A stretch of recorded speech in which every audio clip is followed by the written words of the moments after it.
There's a certain kind of mind that never quite turns the lights off. The moment they step into a room, their brain has already finished running the entire scene in perfect high definition. They catch the tiny micro-expressions, the way someone's shoulders drop a fraction of a millimeter, the slight pause before someone smiles that doesn't quite reach the eyes. Plenty of people call this a gift, an extra pair of eyes, a radar no one else has. But the truth is, it's more like a spotlight that stays on even when the room is supposed to be quiet. The brain keeps the feed rolling in the background, even when the conversation should be over. This isn't just smart. It's a full-time internal commentary track running in the background. They can't drop the analysis the way most people do. They bring that tension home, roll it out on the couch, and watch the replay 3, 4, even 5 times. One small silence can expand into an entire movie in their head, complete with sound effects and plot twists. If you're someone like this, or if someone close to you is, you already know the cost.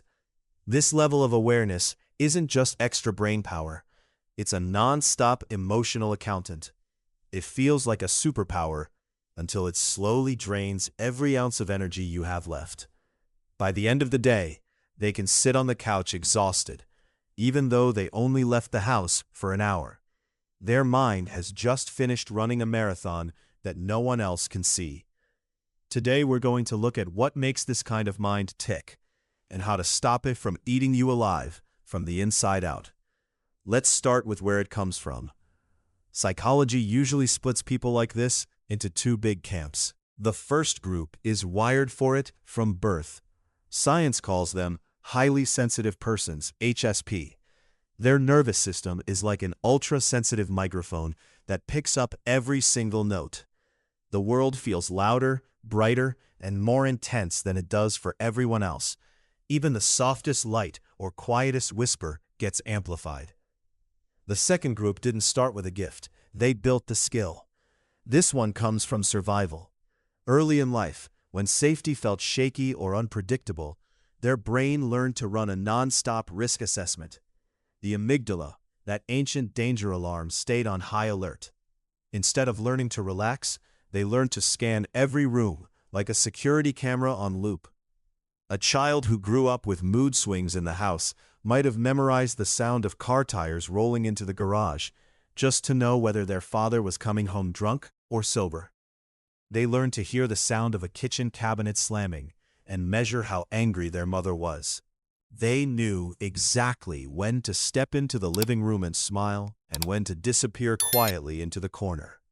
Biologically, their nervous system automatically built a network of neurons to help them predict emotional disasters before they happen.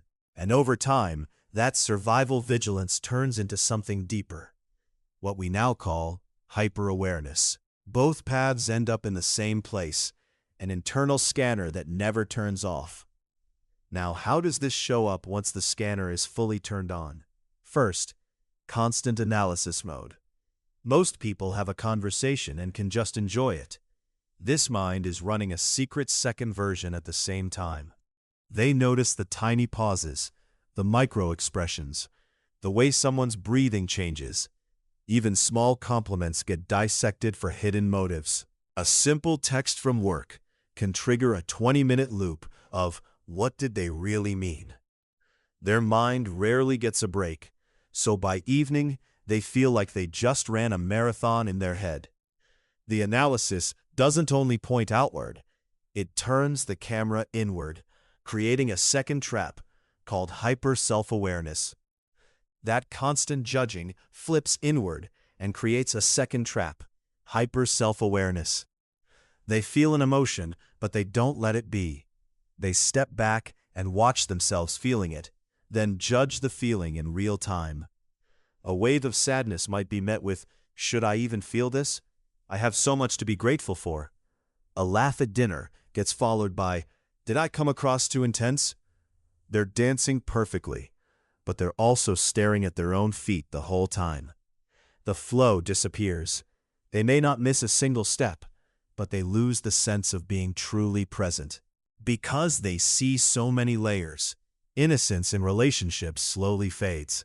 They start reading between the lines of kindness. A coworker's coffee suddenly means I want something in return. A date's charm might be masking insecurity. Compliments feel conditional. Apologies feel like performance. The result? They become extremely careful, almost cold in their trust. They still don't hate the world. They just protect themselves by keeping everyone at arm's length. And sometimes they feel lonely in the middle of a crowd because no one else is seeing the same hidden layers they are. That same scanner turns empathy into something heavier too. Most people can understand someone else's pain. This mind actually lives inside it. They feel the emotional weight of people around them, like it's their own. A friend's divorce lingers for days. A stranger's nervous energy on the bus gets absorbed in their chest. They become the emotional sponge for everyone. People love being around them because they feel truly seen. But the drain is real. By the end of the day, their own feelings get pushed down or forgotten. When that absorption sinks into the body, a new loop starts. Their body becomes a non-stop warning system. A faster heartbeat after coffee? The brain flags it as danger. A tight chest? Panic. The body and brain keep feeding each other the same emergency signal until anxiety becomes the background hum of life. Even when nothing bad is actually happening, they feel unsettled all the time. At this point, the scanner stops being just observation and starts becoming a strategy. They start trying to predict every possible outcome so they can never be surprised by pain. What if they leave? What if I fail? What if? They run endless simulations in the background. The present moment gets crowded out by 10 versions of tomorrow. This is analysis paralysis wearing a survival suit. The goal was protection, but it ends up stealing the ability to just be here now. So how do you stop it? You can't flip the switch and go numb. That's not the point. The fix is learning to stop carrying everything at once. The people who make it work usually land on 3 simple rules. Not every silence is a secret message. A slow reply could just mean the person is tired. A missing smile could be unrelated to you. They practice letting things stay surface level instead of assigning hidden meaning. Not every feeling needs to be solved right now. Anxiety pops up?